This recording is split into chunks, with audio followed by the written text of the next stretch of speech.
If you ever watched the HBO hit series Succession, you would have seen a lot of backstabbing, crazy corporate politics, and a fair bit of licentious behavior, and that's all good, but it's only one section of the story.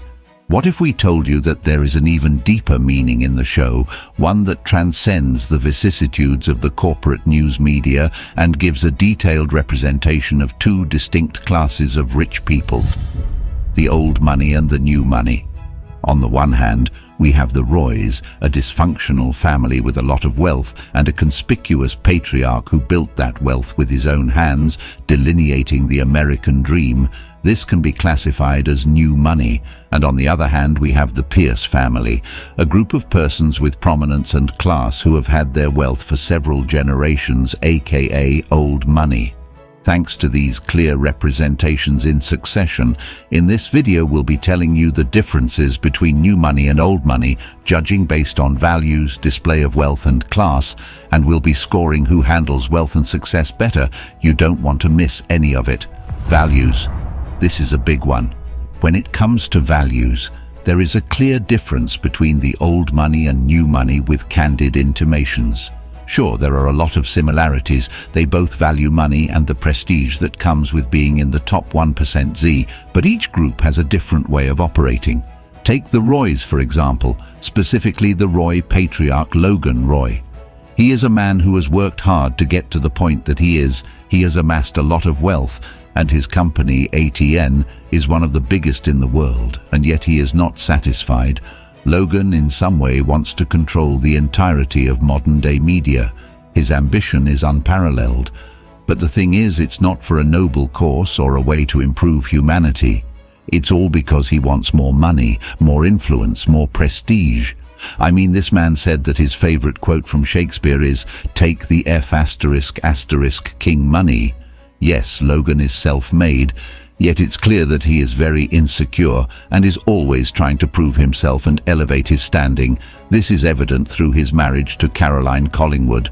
On the other hand, we have the head of the Pierce household, Nan Pierce, and the head of PGM. She's a lot more concerned with keeping the integrity of her company. She's a liberal who has money, but has a different approach when it comes to its use. For Nan, it's not about being insanely rich.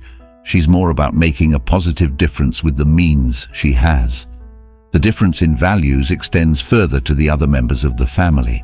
The Roy lineage, except for Connor, is full of boisterous go-getters who want nothing more than to be on top. By that I mean Shiv, Kendall and Roman Roy. Kendall literally tried to take the company from Logan in season 1. It's all part of the rash and erratic behavior that's almost always seen on the Roy side of the table.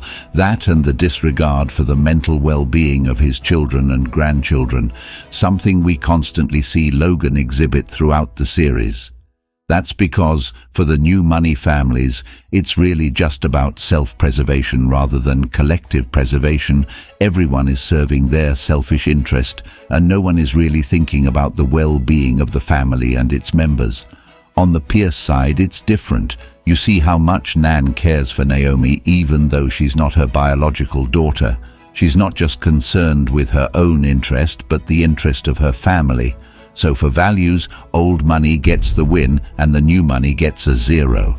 And if you're concerned with enjoying more amazing videos, then a sub to the channel will be very interesting. The display of wealth.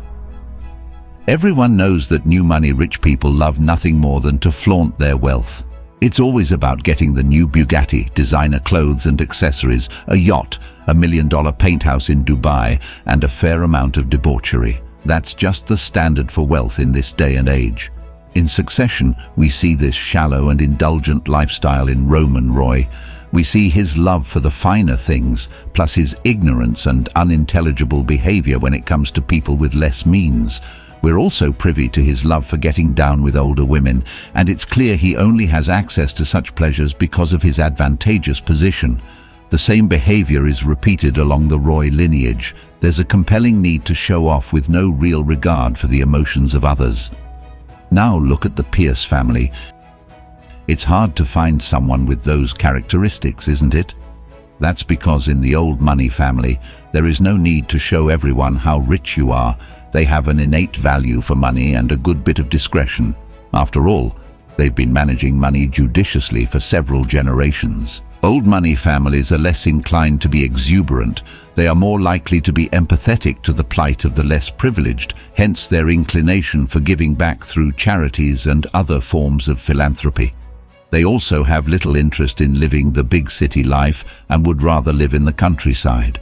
Historically speaking, a lot of people in the aristocracy of America preferred to live in rural neighborhoods as farmers. Yes, farmers. Examples are the Roosevelts, the Carnegies, and even the Rockefellers. Although the houses that they stayed in spoke of their affluence, one cannot deny that they preferred a humble lifestyle as opposed to city life. In Succession, the character that exhibited similar traits is Connor Roy, who didn't want to live the exuberant lifestyle of his siblings and opted to live on a farm, similar to what Teddy Roosevelt did in his time. So for display of wealth is discretion over openly flaunting your wealth indiscriminately so that another win for old money. The classy nature. When it comes to how the old money and new money act and behave, there is also a divide. The old money are often viewed as classy and sophisticated. They are people who thoroughly believe in attaining heights in education and getting degrees. Their vernacular and mode of speaking are different. They have a deep understanding of history, politics, and arts. While the new money elites aren't interested in all that, take Kendall Roy and his intense love for rap music. Not to say that there is anything wrong with rap music, but it's not exactly the type of music that old money elites listen to. He also has a love of cocaine, which doesn't exactly scream classy. Their behavior also has a lot to do with how money is made in this day and age. Nowadays, you don't need a degree to be largely successful. A lot of the richest men in the world today didn't even go to college, and by so doing, they failed to grasp some of the knowledge and indoctrination that's synonymous with higher education. By the standards of the show, new money is used to create incompetent and spoiled children who care more about instant gratification than going to school. This is further emphasized in The Dinner Between the Roys and the Pierces, where Shiv compares Roman to a Pierce family member who has 3 degrees while Roman is oblivious and cultured in that light. This particular line of abusive and dismissive tendencies is also very obvious in Logan Roy. He literally doesn't hold that many people in high regard, and he is filled with his hubris and vanity. Logan sees himself as someone who is and should be on top of the world. He also has little regard for the old money aristocracy and doesn't even try to hide it. So far, it would seem that the show has been implicitly pro-old money and anti-new money, but it should be noted that while the show might have slight exaggerations in a lot of points, it's deeply rooted in the old money/new money phenomenon. The series also helps to denote how people react to wealth in this day and age. It exposes a society that praises self-centered mannerisms and instant gratification. It reflects a time in American history where the pursuit of money for selfish reasons is celebrated and lauded, and the old traditions of discretion are discarded. So, for the classy nature, I guess it's the old money for the win again, making it a 3-0. And if you think there is a bias, let us know in the comments below. But according to the hit TV show Succession, it seems that the old money approach is much better than the new money.